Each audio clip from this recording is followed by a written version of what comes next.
Hello everyone.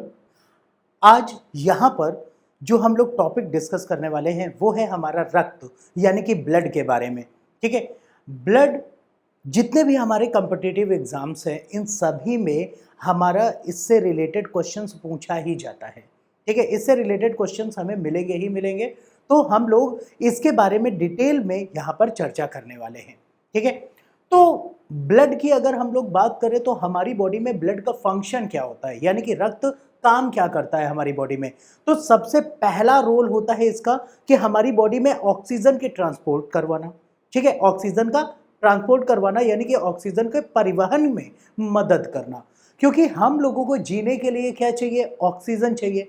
अगर oxygen हमारी body के सेल्स को नहीं मिलेगी तो क्या हो जाएगा, हम लोगों का अस्तित्व खत्म हो जाएगा। तो हमारी बॉडी की हर एक सेल्स को एनर्जी के प्रोडक्शन के लिए जो ऑक्सीजन की रिक्वायरमेंट होती है, यानी कि ऊर्जा के उत्पादन के लिए जो हमें ऑक्सीजन चाहिए होती है, वो कौन प्रोवाइड करता है, यही हमारा जो ब्लड है यानी कि रक्त है। ठीक है, ब्लड के केस में अगर देखा जाए बेटा, तो ब्लड जो होता है ये एग्जाम्पल किसका होता है। तो सबसे पहली चीज अगर हम लोग देखें कि ब्लड का जो फिजिकल स्टेट है यानी कि रक्त की जो भौतिक अवस्था होती है वो लिक्विड होती है, और इसीलिए ब्लड को कहा जाता है इट इज अ फ्लूइड।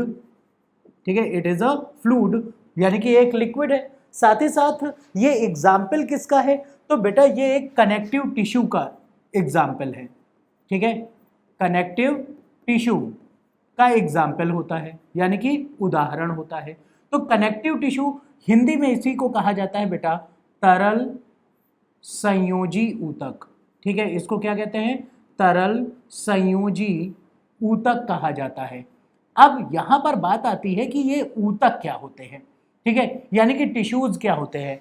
देखिए बेटा, सेल्स भले ही उनकी ओरिजिन अलग अलग क्यों ना हुई हो, यानी कि ये डिफरेंट ओरिजिन से हो, लेकिन अगर ये सभी मिल करके किसी एक ही फंक्शन को परफॉर्म करती हैं तो ये क्या कहलाती हैं, टिश्यू कहलाती हैं, यानी कि ऊतक कहलाते हैं।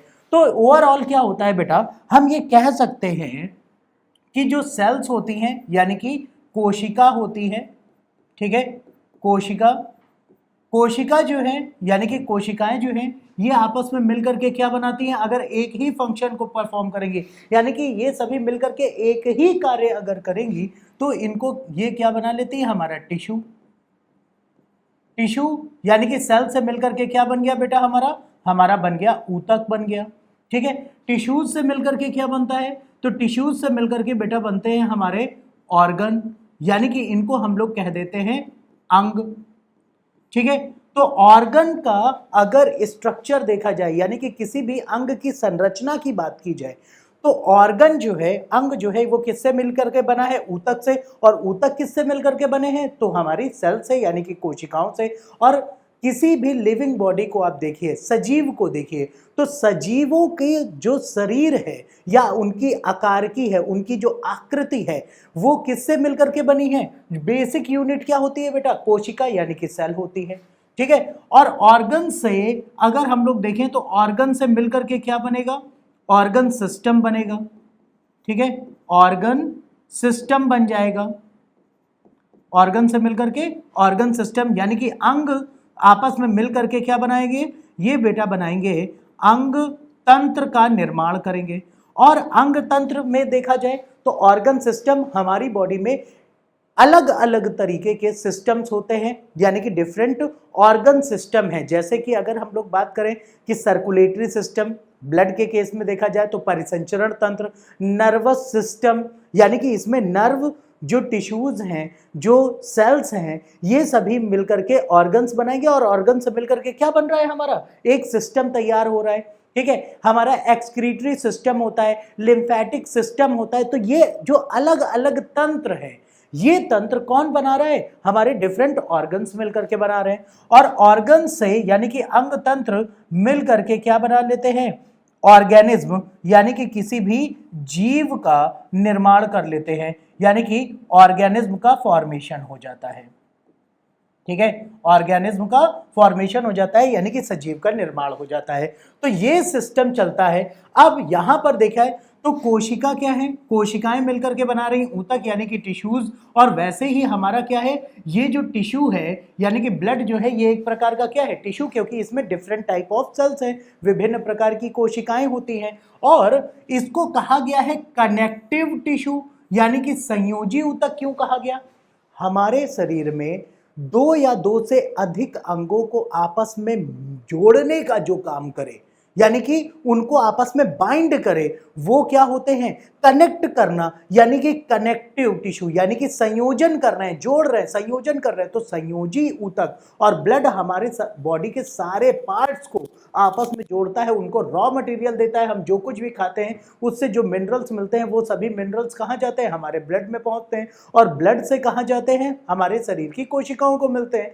ठीक है, तो यहां पर क्या होता है कि सारे अंगों को आपस में जोड़ रहा है, तो इसको हम लोग क्या कहते हैं, इसको कहते हैं संयोजी ऊतक। जैसे सिंपल सा एग्जांपल हम लोग समझते हैं बेटा, यहां पर जैसे हमारी बॉडी में कुछ ऐसा स्ट्रक्चर होता है जो कि आप लोगों ने देखा होगा, ये कुछ हड्डी का सा स्ट्रक्चर है। यहीं पर क्या होगी, कोई एक दूसरी बोन, मान लेते हैं कि कोई दूसरी हड्डी प्रेजेंट है।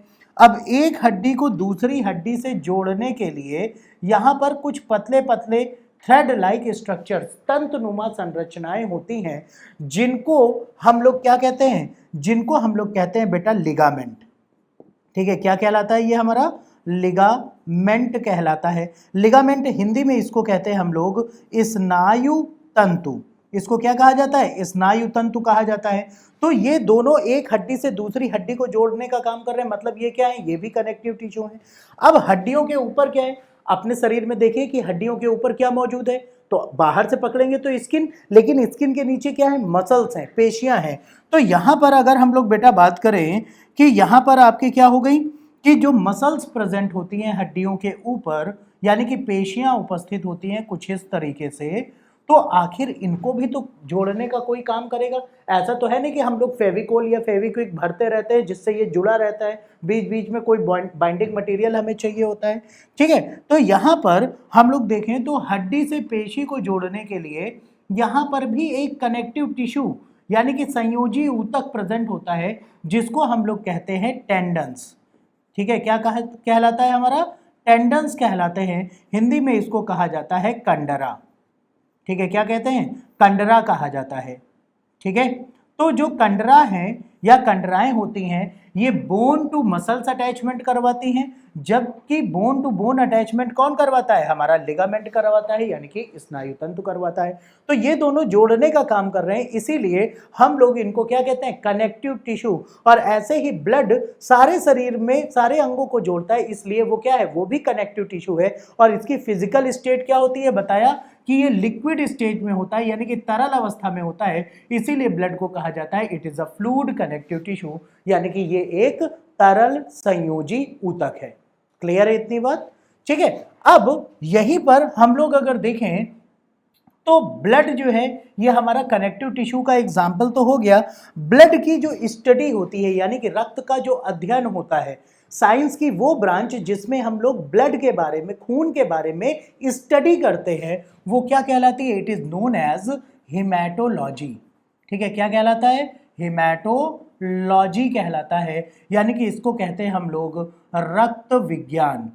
ठीक है, क्या कहलाता है हमारा, रक्त विज्ञान कहलाता है। ठीक है, रक्त विज्ञान में रक्त का अध्ययन किया जाता है। लॉजी मतलब लोगस, लोगस से बना है लॉजी, और यानी कि ये हो गया साइंस की ब्रांच। और ब्लड, हीम मतलब क्या होता है, ब्लड, यानी कि रक्त विज्ञान, यानी कि haematology is the branch of the science in which we study about blood, यानी कि विज्ञान की वह शाखा जिसमें हम लोग रक्त के बारे में अध्ययन करते हैं, रक्त विज्ञान यानी कि हेमाटोलॉजी कहलाता है।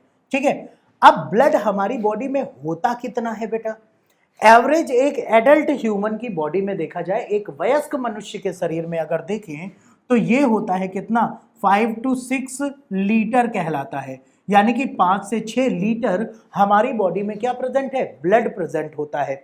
अगर वेट के अकॉर्डिंग देखें कि वेट में कितना होता है, तो 7% ऑफ बॉडी वेट, यानी कि शरीर के भार का जो 7% भाग है ये क्या होता है, वेट में हमारी बॉडी में ब्लड कवर करता है। यानी कि जैसे अगर हम मान लेते हैं बेटा कि हमारा वजन 50 किलो है, तो 50 किलो का 7% कितना होगा, 3.5 किलो, यानी कि 3.5। ठीक है, तो 3.5 किलो वजन किसका है हमारे पूरे टोटल वेट में, तो किसका है, ब्लड का है। ठीक है, 7% ऑफ बॉडी वेट, यानी कि शरीर के 7% वजन में हमारे क्या होता है बेटा, ब्लड प्रेजेंट होता है, यानी कि रक्त उपस्थित होता है। क्लियर है इतनी बात। ठीक, अब यहां पर देखें कि ये तो 5 से 6 लीटर ये एक एवरेज है एडल्ट ह्यूमन में, लेकिन अगर इसको जेंडर वाइज कैटेगरी किया जाए, जेंडर वाइज यानी कि लिंग के आधार पर मेल्स में कितना है, फीमेल्स में कितना है, इसकी अगर बात करें तो मेल्स में यानी कि पुरुषों की बात करी जाए, एक वयस्क पुरुष में अगर देखें तो वो होता है 5 से 6 लीटर। ठीक है, जबकि अगर हम बात करें बेटा फीमेल की तो स्त्रियों में ये कितना होता है, 4 से 5 लीटर होता है। ठीक है, फीमेल्स में 4 से 5 लीटर और मेल्स में 5 से 6 लीटर। एक एडल्ट ह्यूमन की बात हो रही है, एक वयस्क मनुष्य की बात हो रही है, तो वयस्क मनुष्य में आपका कितना, मेल में 5 से 6 लीटर और फीमेल्स में आपका 4 से 5 लीटर। आप में से कई लोगों ने कभी ना कभी शायद अपने जीवन काल में रक्तदान किया होगा, पुण्य कमाया होगा, रक्तदान महादान। ठीक है, तो जो ब्लड डोनेट करते हो तो उसमें आप यूनिट्स में करते हो। ठीक है, यूनिट्स में आप लोग करते हो, और अलग अलग ब्लड बैंक में जो आपका पाउच होता है, ठीक है, ब्लड का पैकेट जो होता है वो अलग अलग होता है। कहीं ज्यादातर स्टैंडर्ड आपका कितना चलता है, 250 ml, 250 ml का आपका स्टैंडर्ड चलता है, लेकिन कुछ ब्लड बैंक्स में ये आपका 350 ml का होता है। ठीक है, अलग अलग जगहों पर अलग अलग है, लेकिन स्टैंडर्ड आपका कितना है, 250 ml, यानी कि 1 यूनिट। ठीक है, तो यूनिट्स के अकॉर्डिंग आप लीटर में से कैलकुलेट कर सकते हो कि आपकी बॉडी में कितने यूनिट ब्लड है। ठीक है, क्लियर। तो 250 ml यानी कि 1 यूनिट आप ब्लड डोनेट कराते हो, और हर 3 महीने के बाद आप ब्लड डोनेट कर सकते हो। ठीक है, लेकिन 3 महीने के अंदर नहीं, 3 महीने के बाद। ठीक है, अगर 3 महीने के अंदर आपने कर दिया तो क्या होगा, आपके शरीर में ही ब्लड की डिफिशियंसी होगी, यानी कि कमी हो जाएगी, न्यूट्रिएंट्स की कमी हो जाएगी, पोषक तत्व की कमी हो जाएगी, तो आपका शारीरिक विकास जो है वो क्या हो जाएगा, वो रुक जाएगा। ठीक है, तो 3 महीने में एक बार, यानी कि टोटल 1 ईयर की अगर हम लोग बात करें तो साल भर में 4 बार आप लोग ब्लड डोनेट कर सकते हो। ये क्यों 4 बार कर सकते हो, 3 महीने में ही एक बार क्यों किया जा सकता है, ये ब्लड सेल्स के जीवन काल के आधार पर होगा, जिसकी आगे हम लोग चर्चा करेंगे। ठीक है, क्लियर। तो ये है हमारा ब्लड का पार्ट कि कहां पर कौन कौन से कंपोनेंट होते हैं और क्या क्या चीजें होती हैं। अब हम लोग ब्लड के कंपोजिशन को बात करें, जैसे मान लें अगर आपके शरीर से हम कहें कि थोड़ा सा ब्लड निकाल लें, तो क्या निकालने दोगे? कुछ लोग कहेंगे कि हाँ ठीक है निकाल लीजिए, कुछ लोग कहेंगे नहीं हमारे शरीर में ही कम है, आपने ले लिया तो क्या होगा, हमारा निपट ना जाए। ठीक है, तो ऐसा नहीं है, 5 से 6 लीटर है, अगर थोड़ा सा ब्लड लेकर के हम उसको एक टेस्ट ट्यूब में फिल कर लें और उसको सेंट्रीफ्यूज मशीन में डाल करके सेंट्रीफ्यूज कर दें, यानी कि उसका अपकेंद्रण कर दें, तो ब्लड में जो हैवी पार्टिकल होते हैं, भारी तत्व होते हैं, वो क्या हो जाएंगे, नीचे सीडिमेंट हो जाएंगे, नीचे बैठ जाएंगे, और जो ऊपर की तरफ है हल्के पार्टिकल जो सुपरनेटेंट के फॉर्म में हमें मिल जाएगा। तो ब्लड को सेपरेट करने के लिए हम लोग उसका क्या करते हैं, सेंट्रीफ्यूज करते हैं, यानी कि रक्त का अपकेंद्रण किया जाता है। ठीक है, क्लियर। और जब हम लोग सेंट्रीफ्यूज करते हैं तो हमें क्या मिलता है बेटा, तो हमको पता चलता है कि ब्लड में हमारी क्या क्या चीजें मौजूद हैं। रक्त का वो भाग जो आपको कैसा नजर आता है बेटा, वो भाग जो ऊपर सुपरनेटेंट के फॉर्म में मिलता है, इसको हम लोग कहते हैं प्लाज्मा। ठीक है, क्या कहलाता है, हमारा प्लाज्मा कहलाता है। जबकि नीचे जो हैवी पार्टिकल्स हैं उनमें होती हैं हमारी ब्लड सेल्स, यानी कि रक्त कणिकाएं। प्लाज्मा जो है, प्लाज्मा का परसेंटेज पूछा गया है, एग्जाम में पूछा जाता है कि कितना परसेंट पार्ट ब्लड का क्या होता है, प्लाज्मा होता है।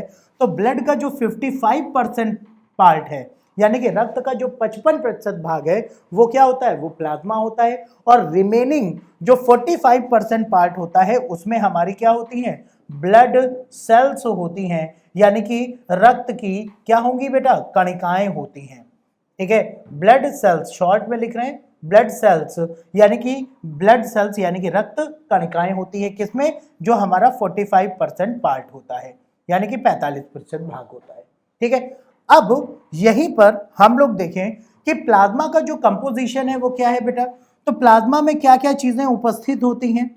तो ब्लड प्लाज्मा जो होता है इसमें, यानी कि ब्लड का जो प्लाज्मा है, प्लाज्मा तो ब्लड का कितना परसेंट पार्ट है, 55% पार्ट है।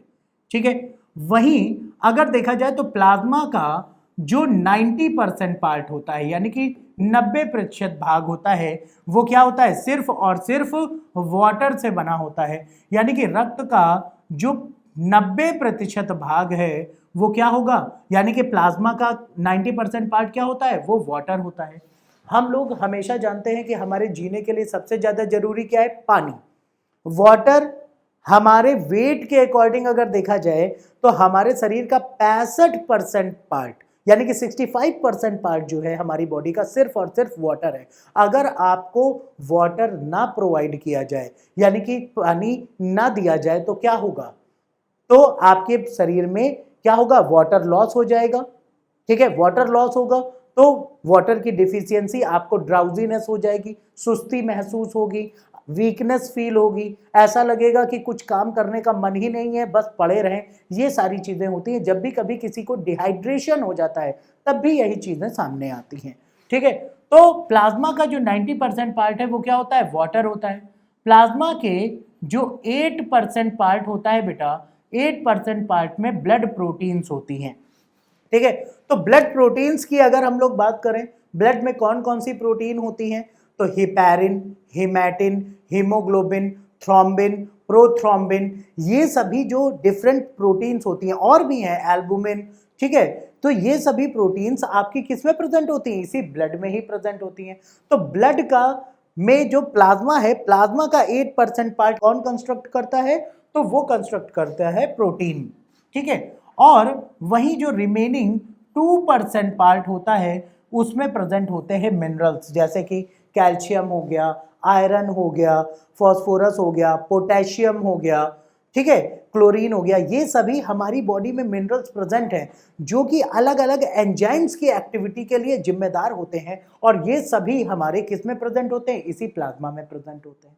ठीक है, तो प्लाज्मा का लार्जेस्ट पोर्शन किससे बना होता है बेटा, तो वाटर के थ्रू बना होता है, यानी कि जल के द्वारा हमारा बना होता है। ठीक है, अगर क्वेश्चन पूछा जाए the blood proteins are present in, रक्त की प्रोटीन किस में उपस्थित होती हैं, तो आंसर क्या हो जाएगा आपका बेटा, आंसर हो जाएगा आपका प्लाज्मा हो जाएगा।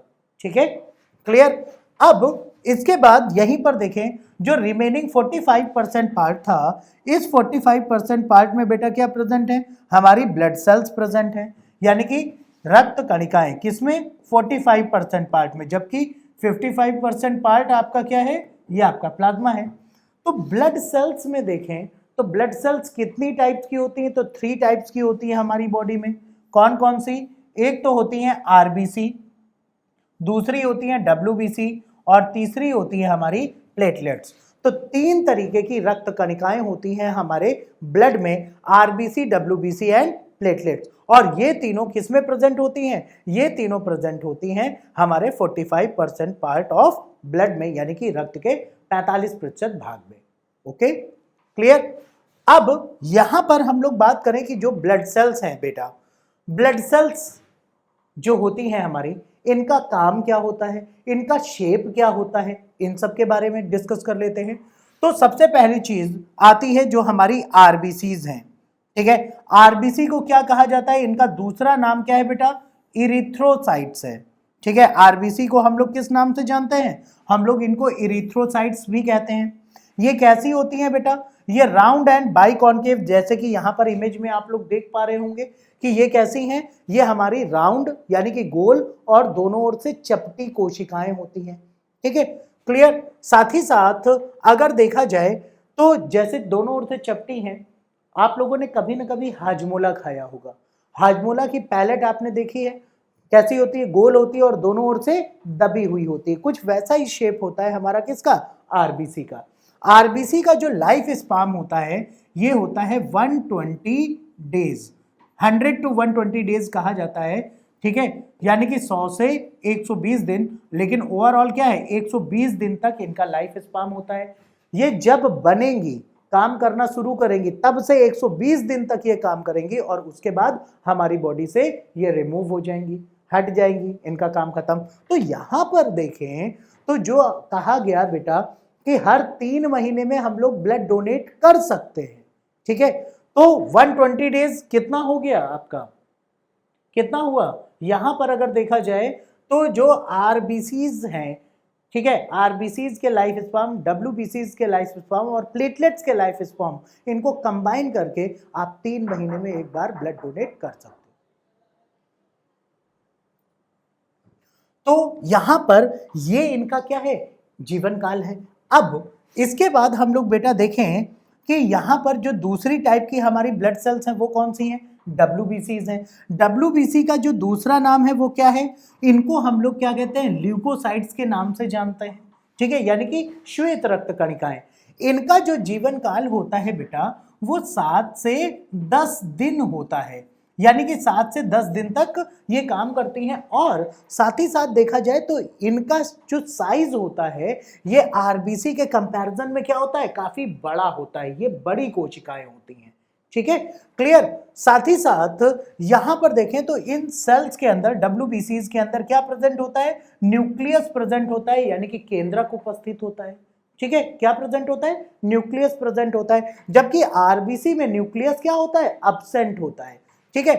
अब वहीं प्लेटलेट्स की अगर बात की जाए तो प्लेटलेट्स को का दूसरा नाम जो है बेटा वो क्या है, दैट इज थ्रोम्बोसाइट्स, यानी कि इनको हम लोग किस नाम से जानते हैं, थ्रोम्बोसाइट्स के नाम से जानते हैं प्लेटलेट्स को, ठीक है। प्लेटलेट्स जो होती हैं ये क्या है, ब्लड की स्मॉलेस्ट सेल होती है, यानी कि डब्ल्यूबीसी तो सबसे बड़ी है, इनसे छोटी कौन है साइज में, आरबीसी, और इनसे भी छोटी कौन सी है, सबसे छोटी तो प्लेटलेट्स होती हैं, और इनके पास भी न्यूक्लियस नहीं होता है। और साथ ही साथ यहाँ पर अगर हम लोग देखें इन सेल्स की बात करें तो इनका जो लाइफ स्पान होता है बेटा वो आपका कितना कहा जाता है, 6 से 12 दिन तक इनका जीवन काल होता है, यानी कि लाइफ स्पान होता है। तो 7 से 10 दिन आपकी हो गई कौन, डब्ल्यूबीसी, और 100 to 120 डेज आपकी कौन हो गई, आपकी हो गई आरबीसीज हो गई। तो इन तीनों सेल्स का क्या है, जीवन काल अलग अलग है। साथ ही साथ अगर देखिए तो इनका काम भी यहां पर अलग है। कैसे, आरबीसी का जो मेन रोल होता है बेटा वो किस चीज में होता है, ऑक्सीजन के ट्रांसपोर्ट में। क्यों, क्योंकि आरबीसी की जो सरफेस है इसी से जुड़ा होता है कौन, इसी से जुड़ा रहता है हमारा एक मोटर प्रोटीन, जो संवहन की प्रोटीन है, जिसको हम लोग कहते हैं हीमोग्लोबिन, ठीक है, क्या कहते हैं हम लोग, हीमोग्लोबिन कहते हैं। ये किससे बाइंड रहता है, आरबीसी से बाइंड रहता है, और हीमोग्लोबिन से क्या बंधता है, हमारा ऑक्सीजन और कार्बन डाइऑक्साइड बनता है।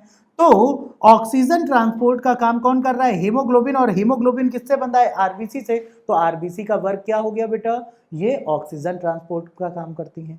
डब्ल्यूबीसी का काम होता है हम लोगों को इम्यूनिटी प्रोवाइड करना, ठीक है, क्या प्रोवाइड करना, इम्यूनिटी प्रोवाइड करना, यानी कि हम लोगों को रोग प्रतिरोधक क्षमता, ठीक है, रोग प्रतिरोधक क्षमता प्रदान करना, यानी कि बीमारियों से बचाने का काम किसका होता है, तो इन्हीं डब्ल्यूबीसीज का होता है। और अब इनके रोल्स में देखा जाए तो प्लेटलेट्स का क्या रोल होता है बेटा, एक तो इनका रोल होता है ब्लड क्लॉट करवाने में, यानी कि रक्त का थक्का जमाने में। रक्त का थक्के से मतलब क्या है बेटा, जब भी कभी हम लोग क्या होते हैं, डैमेज हो जाते हैं, हम लोग खुराफात करते हैं, गिर जाते हैं, टूट फूट जाते हैं, तो क्या होता है, रक्तस्राव होता है, यानी कि ब्लड रिलीज होता है। और जैसे ही ब्लड रिलीज होगा 2 से 8 मिनट का समय लगेगा, हमारा ब्लड क्लॉट हो जाएगा, यानी कि रक्त का थक्का जम जाएगा, ठीक है, क्या होगा, रक्त का थक्का जम जाएगा। तो रक्त का थक्का जमाने में कौन रोल प्ले कर रहा है, प्लेटलेट। साथ ही साथ प्लेटलेट्स हमें इम्यूनिटी में भी मदद करती हैं, यानी कि हमारे शरीर में क्या करेंगी, रोग प्रतिरोधक क्षमता में भी मदद करती हैं, ठीक है। अब यहां पर ये तो बात हो गई इनके फंक्शंस की कि इनका काम क्या है। अब इनके नंबर्स की बात करें तो हमारे शरीर में जो आरबीसीज होती हैं ये पर क्यूबिक माइक्रोलीटर, देखो दो तरीके से रेशियो निकाला जाता है, एक तो माइक्रोलीटर में निकाला जाता है और पर क्यूबिक मिलीमीटर यानी कि एक घन मिलीमीटर में, और या एक माइक्रोलीटर में। ठीक है, लीटर के केस में क्या है, माइक्रोलीटर। ठीक है, सबसे छोटी इकाई। तो पर क्यूबिक माइक्रोलीटर में अगर देखा जाए तो 4 से 5 लाख सेल्स जो हैं वो कौन सी होती हैं, पर क्यूबिक हमारा क्या माइक्रोलीटर में 4 से 5 लाख सेल्स होती हैं, कौन सी, आरबीसीज होती हैं। ठीक है, वही उसी में अगर डब्ल्यूबीसीज की बात की जाए तो इनकी संख्या आपकी कितनी होती है, 300 से 500, 300 to 500 आपकी क्या है, पर क्यूबिक माइक्रोलीटर डब्ल्यूबीसीज होती हैं। जबकि जो प्लेटलेट्स होती हैं इनकी संख्या 3 से 4 लाख सेल्स पर क्यूबिक माइक्रोलीटर यानी कि एक माइक्रोलीटर में इनकी संख्या होती है। ठीक है, तो इनकी संख्याएं भी अलग है। अब यहां से एक क्वेश्चन बहुत अच्छा बनता है जो कि आप लोग कंफ्यूज हो जाते हैं। क्या है क्वेश्चन कि the ratio of RBC and WBC, यानी कि जो आरबीसीज हैं और डब्ल्यूबीसीज है इनका रेशियो यानी कि अनुपात कितना होता है, तो इनका अनुपात होता है 600:1, यानी कि 600 अनुपात 1 के अनुपात में ये हमारी बॉडी में प्रेजेंट होती हैं। और ये पॉइंट बहुत बार पूछा गया है एग्जाम्स में। ठीक है, तो 600:1, 600 अनुपात 1 के अनुपात में ये प्रेजेंट होती हैं। ठीक है बेटा, अब दूसरा क्वेश्चन क्या है, अभी देखिए डब्ल्यूबीसी के अंदर न्यूक्लियस है, आरबीसी के अंदर नहीं है, प्लेटलेट्स के अंदर नहीं है, इसलिए आरबीसीज को और प्लेटलेट्स को क्या कहा जाता है, incomplete cells of the body, यानी कि हमारे शरीर की ये क्या है, अपूर्ण कोशिकाएं हैं, इनकम्प्लीट हैं, यानी कि ये कंप्लीट है ही नहीं क्योंकि न्यूक्लियस है नहीं। अगर कोई चीज हम बना रहे हैं और उसमें अगर कोई चीज लगाना हम भूल जाएं तो वो क्या काम कहलाएगा, इनकम्प्लीट वर्क कहलाएगा, यानी कि अपूर्ण है। तो वैसे ही incomplete cells of the body के नाम से कौन सी हो गई, हमारी आरबीसीज और प्लेटलेट्स। ठीक है, अब कुछ एक्सेप्शनल केस भी होते हैं बेटा। एक्सेप्शनल केस कौन से हैं, जैसे कि आप लोगों ने देखा होगा, सुना भी होगा और देखा भी होगा। एक तो आप लोगों ने सुना होगा जिसको हम लोग कहते हैं रेगिस्तान का जहाज यानी कि ऊंट, और दूसरा आपने सुना होगा लामा। लामा जो होते हैं ये पहाड़ी ऊंट होते हैं, इनका साइज क्या होता है, छोटा। जैसे आप लोगों ने पोनीज देखे हैं, पोनीज वीडियोज में देखे होंगे, छोटे घोड़े, वैसे ही लामा होते हैं, पहाड़ी ऊंट होते हैं, और इनका भी पालन किया जाता है वूल के प्रोडक्शन के लिए, ऊन के उत्पादन के लिए। जैसे भेड़ पाली जाती है वैसे ही लामाज को भी पाला जाता है। ठीक है, तो कैमल और लामा ऐसे एनिमल्स हैं जिनकी आरबीसीज क्या होती हैं, न्यूक्लिएटेड होती हैं, यानी कि उनकी लाल रक्त कणिकाओं में केंद्रक उपस्थित होता है। ठीक है, और ये क्वेश्चन कई बार रिपीट हुआ है। ठीक है, कि Which of the following organism carries nucleated RBCs, यानी कि निम्नलिखित में से कौन सा जीव ऐसा है जिसमें लाल रक्त कणिकाओं में केंद्रक प्रेजेंट होता है यानी कि न्यूक्लियस होता है, तो कैमल एंड लामा, ऊंट और लामा में। क्लियर। ठीक है, अब बात करते हैं कि ये जो हमारी ब्लड सेल्स हैं इनका प्रोडक्शन कहां से होता है। ठीक है, प्रोडक्शन के अलावा अगर हम लोग देखें कि प्रोडक्शन तो बोन मैरो से हो गया, यानी कि जो हमारी हड्डियों की के अंदर एक फ्लूइड होता है वहां से प्रोडक्शन होता है। जब ये डेड होती हैं, ठीक है, आरबीसी का लाइफ स्पैन कितना था, 120 डेज। जब ये डेड हो जाती हैं तो ये कहां प्रेजेंट होती हैं, तो ये प्रेजेंट होती हैं बेटा, एक हमारा ऑर्गन होता है जिसको हम लोग कहते हैं स्प्लीन, हिंदी में इसको कहा जाता है प्लीहा या तिल्ली। अब प्लीहा या तिल्ली, इसकी पोजीशन क्या होती है बेटा हमारी बॉडी में, तो जैसे कि अगर आप लोगों ने देखा हो कि जो स्प्लीन है ये तो हमारा क्या कहला रहा है, ब्लड, यहां पर जो प्लीहा या तिल्ली कहते हैं। अब यहां पर हम लोग देखें ये प्रेजेंट कहां है, तो हम लोगों की बॉडी में एक ऐसा ऑर्गन प्रेजेंट होता है जिसको हम लोग क्या कह देते हैं, स्टमक कह देते हैं, यानी कि हमारा आमाशय। दूसरा, यहीं पर एक ऑर्गन और प्रेजेंट होता है जो कि largest gland of the body है, यानी कि हमारे शरीर की सबसे बड़ी ग्रंथि, और इसको हम लोग क्या कहते हैं, लिवर कहते हैं। तीसरा ऑर्गन यहीं पर हमारा प्रेजेंट क्या होता है, एक लीफ लाइक स्ट्रक्चर होता है, ठीक है, पत्ती किसी आकृति की संरचना होती है, और इसको हम लोग कहते हैं क्या बेटा, पैंक्रियाज कहते हैं, यानी कि अग्नाशय कहा जाता है। और यही जो हमारा पैंक्रियाज है ये कहां पर है, ये हमारे एब्डोमिनल पोर्शन में ही है, यानी कि स्टमक के पोर्शन में, जिसको हम लोग कॉमन लैंग्वेज में कह देते हैं पेट, ठीक है।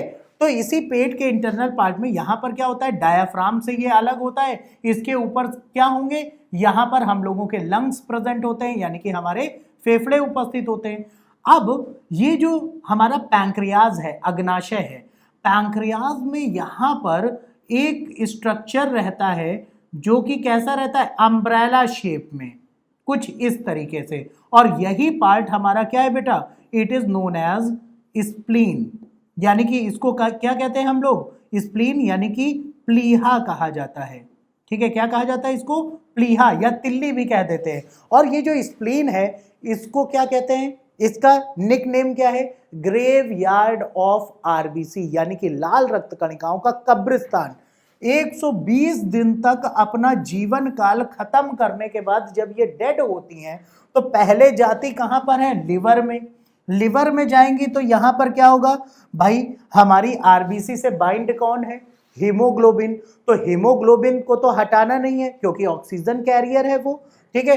तो यहां पर आरबीसी और हीमोग्लोबिन को क्या किया जाता है, सेपरेट किया जाता है, ठीक है। हीमोग्लोबिन को सेपरेट किया जाता है तो क्या बनता है, एक बिलीरुबिन नाम का पिगमेंट बनता है। बिलीरुबिन ये वही तत्व है जिसकी अधिकता के कारण हम लोगों को जॉइंडिस दिखता है, यानी कि पीलिया, शरीर पीला हो जाता है। तो जो शरीर का पीलापन है वो बिलीरुबिन के कारण होता है, और ये कब बनता है, जब आरबीसी से हीमोग्लोबिन को सेपरेट किया जाता है। और ऐसे तो ये फीशेस के थ्रू, मल के द्वारा निकल जाता है हमारे शरीर से, लेकिन यहां पर अगर लिवर इन्फेक्ट हो गया, जो कि जॉइंटिस के केस में होता है, तो ये एब्जॉर्ब होकर के बिलीरुबिन अगर ब्लड में पहुंच गया तो आंखें पीली पड़ने लगेंगी, नाखून पीले पड़ने लगेंगे, शरीर पीला पड़ने लगेगा, और यही होता है जॉइंटिस में, ठीक है, क्लियर। तो जब यहां पर अलग किया गया, फिर इसके बाद ये आरबीसीज, जो डेड आरबीसीज है, इनको कहां पहुंचा दिया जाता है, स्प्लीन में। और जहां पर लाशें उपस्थित हों उस क्षेत्र को हम लोग क्या कह देते हैं, कब्रिस्तान, यानी कि ग्रेव यार्ड कह देते हैं। तो graveyard of blood cells किसको कहा जाएगा बेटा, स्प्लीन को कहा जाता है। या ग्रेव यार्ड ऑफ आरबीसी किसको कहा जाता है, तो भी आंसर क्या होगा, स्प्लीन होगा। अब इसका एक और नाम है, इसको ब्लड बैंक भी कहा जाता है। अब कंफ्यूजन हो रहा है कि सर ये ब्लड बैंक कैसे है ना, ब्लड बैंक कैसे हो गया ये, ठीक है। तो ब्लड बैंक बेटा क्यों हो रहा है, क्योंकि एम्ब्रियोनिक स्टेज में, भ्रूणावस्था में, जब हम लोग गर्भ में थे, ठीक है भाई, हम सभी लोगों का एम्ब्रियोनिक डेवलपमेंट हुआ है, हम सभी लोग भ्रूण से ही तो विकसित हुए हैं, ऐसा तो है नहीं कि डाउनलोड हुए हैं। उस समय तो नेट स्पीड इतनी थी भी नहीं कि डाउनलोड हुए हैं, ठीक है। तो हम लोग कैसे एम्ब्रियोनिक डेवलपमेंट हुआ, कैसे हुआ, जब एग सेल यानी कि ओवम, जो कि हमें मां से मिलता है, पिता से क्या मिलता है, स्पर्म मिलता है, ये बना, फ्यूज हुआ तो बन गया क्या, जाइगोट बन गया।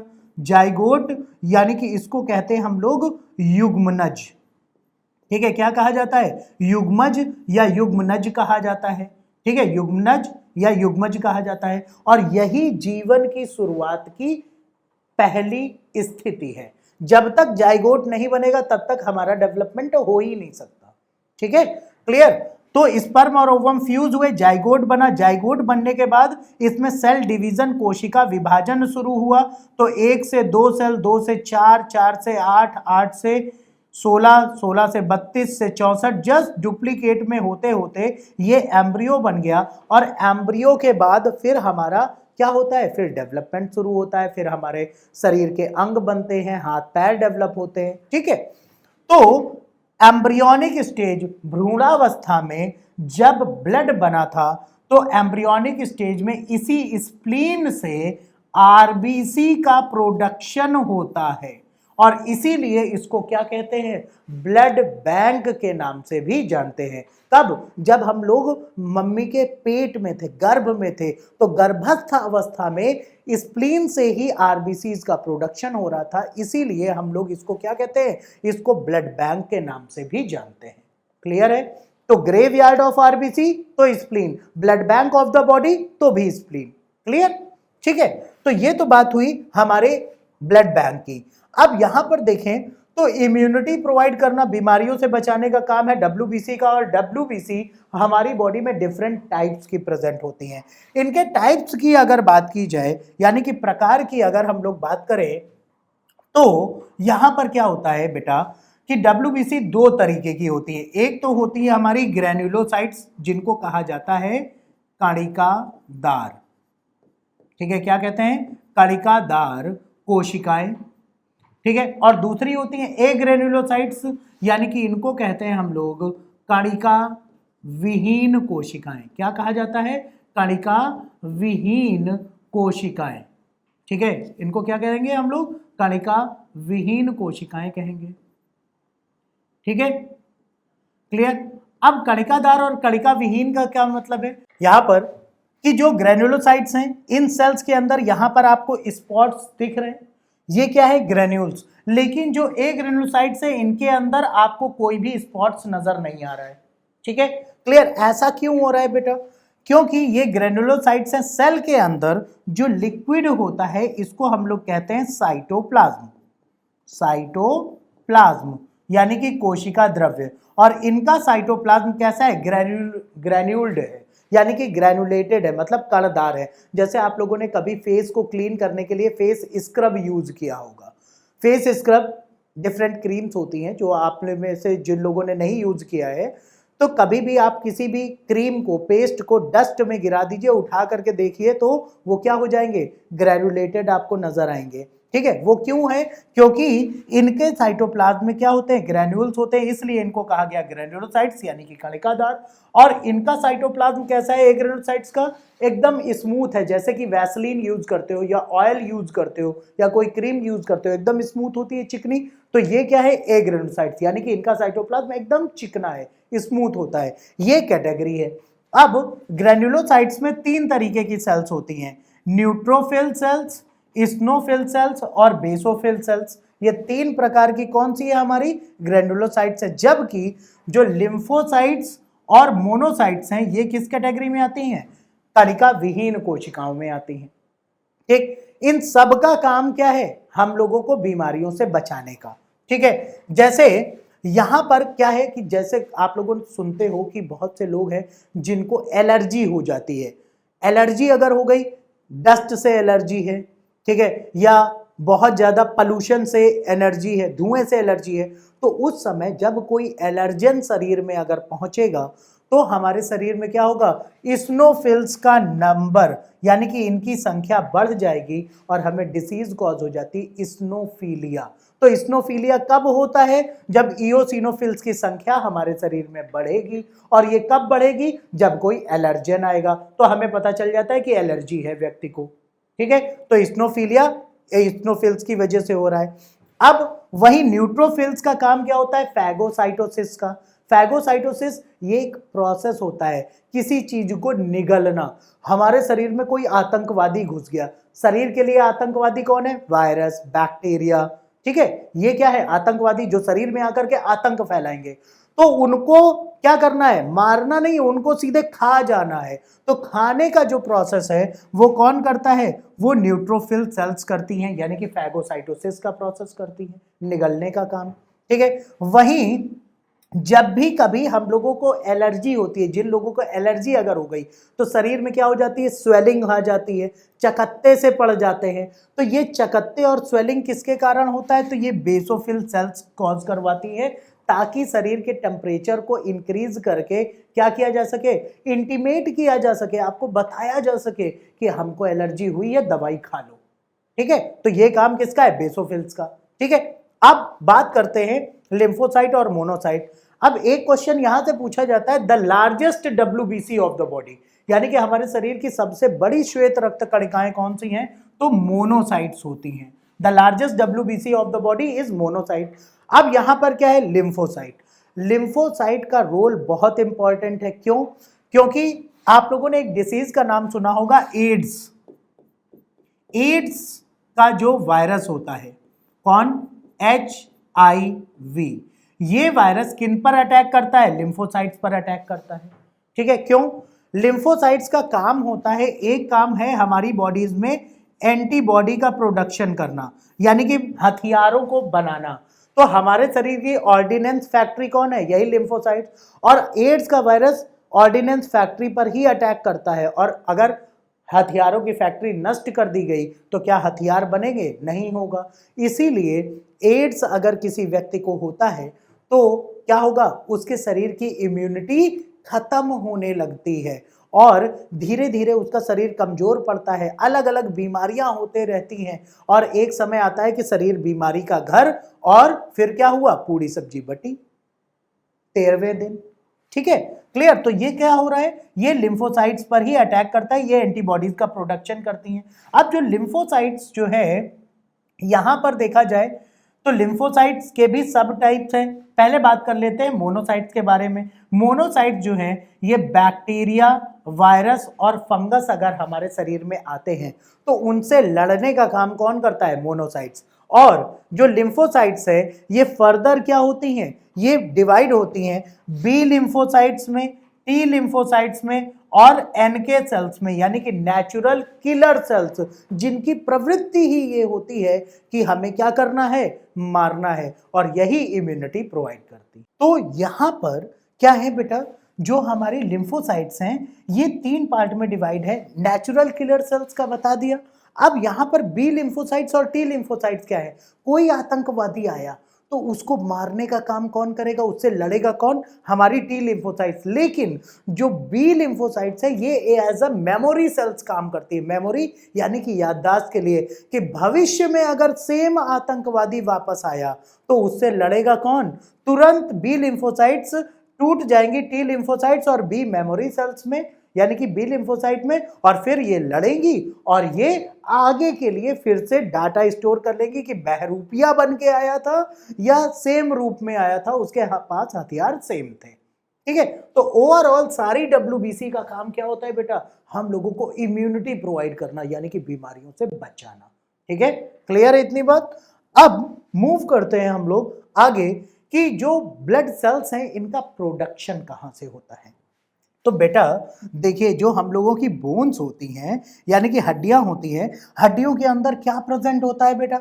हड्डियों के अंदर हमारा एक फ्लूइड होता है, लिक्विड होता है, और इस लिक्विड को हम लोग क्या कहते हैं? हम लोग कहते हैं बोन मैरो, कहते हैं अस्थि मज्जा। हड्डियां खोखली होती हैं भीतर से। ठीक है, आप में से कई लोग जो डायरेक्टली नॉनवेज खाते होंगे, जिन लोगों को लेग पीस बहुत पसंद होगा, निपटाते रहते हो। ठीक है, या आप लोगों को कई लोग जो बकरा खाते हैं तो वो लोग नहारी का इस्तेमाल करते हैं, तो उसमें भी अंदर हड्डियों के अंदर से जो फ्लूइड निकालते हो, वही फ्लूइड क्या होता है? बोन मैरो होता है। ठीक है, क्लियर? तो बोन मैरो में अगर देखें, जो रेड बोन मैरो है, इसमें क्या होता है? इसी से आपकी सारी ब्लड सेल्स का प्रोडक्शन होता है, सारी रक्त कणिकाओं का उत्पादन होता है। अब यहां पर देखा जाए तो ब्लड सेल्स के फॉर्मेशन का जो प्रोसेस है, यानी कि रक्त कणिकाओं के निर्माण की जो प्रक्रिया है, ये प्रक्रिया क्या कहलाती है बेटा? हिमैटोपोइसिस कहलाती है। ठीक है, क्या कहलाती है? That is known as haematopoiesis. ठीक है, हिमैटोपोइसिस कहलाएगी। अब इसी हिमैटोपोइसिस यानी कि ब्लड सेल्स का फॉर्मेशन, तो यहां पर आरबीसीज में क्या होती है? हिमैटोपोइटिक स्टेम सेल्स। अब फिर एक नया टर्म आ गया कि ये स्टेम सेल्स क्या होती हैं बेटा? स्टेम सेल वो सेल्स होती हैं जिनके अंदर ये क्षमता होती है, कैपेबिलिटी होती है कि ये रीडिफरेंशिएट और डिवाइड होकर के हमारे शरीर के किसी भी अंग का निर्माण कर सकती हैं, किसी भी ऑर्गन का फॉर्मेशन कर सकती हैं। जैसे अगर हम लोग बात करें, इस समय पर बहुत सारी कंपनियां इसी काम पर काम कर रही हैं। ठीक है, कि स्टेम सेल का प्रिजर्वेशन करवाना है। जिस समय बच्चे की बर्थ होती है, बच्चे के बर्थ के समय पर जो हमारा एम्बेलिकल कॉर्ड होता है यानी कि नाड़ होता है। नाड़ क्या होता है बेटा? हम लोग है कहां पर? मां के गर्भ में, ठीक है। ये मां का पेट हो गया और हम लोग क्या है? हम लोगों की पोजीशन यहां पर है।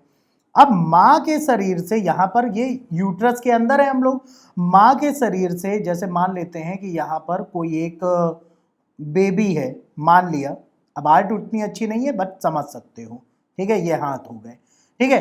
तो अब बच्चे और मां के बीच में क्या होगा भाई? न्यूट्रिशन यहीं से मिलता है। तो मां के यूट्रस से एक नाड़ लगी होती है जिसको हम लोग कहते हैं एम्बेलिकल कॉर्ड या प्लेसेंटल कॉर्ड, और इसमें फ्लो क्या होता है बेटा? ब्लड फ्लो होता है, ठीक है। तो जो ब्लड फ्लो हो रहा है, इसी में जो ब्लड सेल्स होती हैं उनको कलेक्ट किया जाता है, इसमें स्टेम सेल्स होती है। प्रिजर्व कर लिया कि भविष्य में अगर कभी बच्चे को कोई कमी हुई, किसी अंग में कोई गड़बड़ी हो गई, तो इन्हीं सेल्स को रीडिफरेंशिएट करवा करके ऑर्गन बना दिया जाएगा और उस ऑर्गन को बच्चे के अंदर ट्रांसप्लांट कर दिया जाएगा। इसलिए ये काम चल रहा है, ठीक है, क्लियर। तो स्टेम सेल के अंदर ये प्रॉपर्टी होती है कि वो पुनः विभाजित होकर के, रीडिफरेंशिएट होकर के किसी भी नए ऑर्गन को डेवलप कर सकती है, ठीक है। अब इन्हीं हिमेटोपोइटिक स्टेम सेल से क्या फॉर्म होता है? हमारा आरबीसीज का प्रोडक्शन होता है, इन्हीं से डब्ल्यूबीसीज का प्रोडक्शन होता है और इन्हीं से प्लेटलेट्स का भी फॉर्मेशन होता है। यानी कि all the blood cells are produced from, सभी रक्त कणिकाओं का उत्पादन कहां से होता है? तो ओवरऑल बेटा कहां से हो रहा है? हमारा बोन मैरो से, यानी कि अस्थि मज्जा जो कि हड्डियों के अंदर का फ्लूइड होता है, यहीं से ब्लड सेल्स का फॉर्मेशन होता है, ठीक है। क्लियर हो गया इतनी बात? सभी लोगों को इतने पॉइंट क्लियर है? तो ये यहां पर हम लोग जो डिस्कस कर रहे थे, ये हमारा जो ब्लड सेल्स का फॉर्मेशन और साथ ही साथ अगर देखें तो जो ब्लड के कंपोनेंट्स हैं, तो इसके आगे हम लोग नेक्स्ट पार्ट में डिस्कस करेंगे। तो थैंक यू।